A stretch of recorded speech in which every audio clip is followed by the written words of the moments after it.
আসসালামু আলাইকুম। ঈদের দিন বাড়িতে সেমাই রান্না না করলে কি যেন মিসিং মনে হয়। আর বাচ্চাদের তো ঈদ মানেই একটু ঘুরে ফিরে এসে সেমাই মুখে দেওয়া।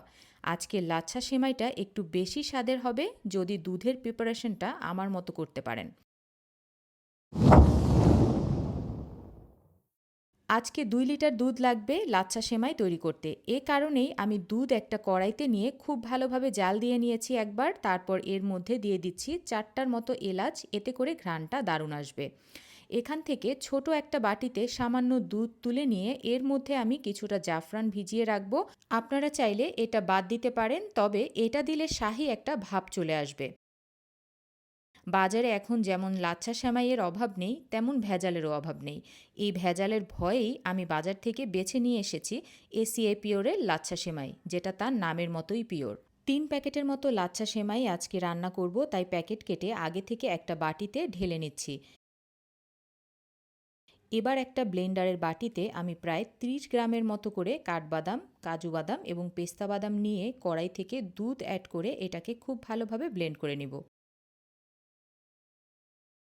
ওইদিকে দুধ আরও কিছুটা জাল হয়ে আসলে এর মধ্যে আমি ৪ টেবিল চামচের মতো গুঁড়া দুধ ব্যবহার করব, এর কারণে এর ফ্লেভার আরও দারুণভাবে বেড়ে যাবে।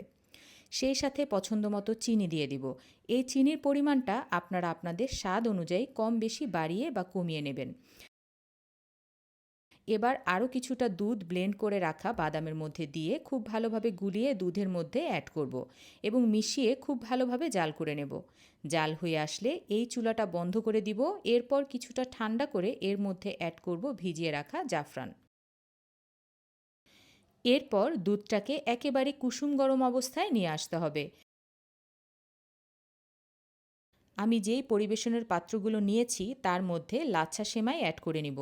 আপনাদের এই ক্ষেত্রে একটা বিষয় শেয়ার করছি, কখনোই লাচ্ছা সেমাইয়ের উপর গরম দুধ দেবেন না। এতে করে কিন্তু সেমাইগুলো একেবারে ভর্তা হয়ে যাবে। দুধ কুসুম গরম অবস্থায় চলে আসলে সাজিয়ে রাখা সেমাইয়ের উপর ঢেলে দিব এবং সবশেষে বাদাম কুচি দিয়ে সাজিয়ে দিব।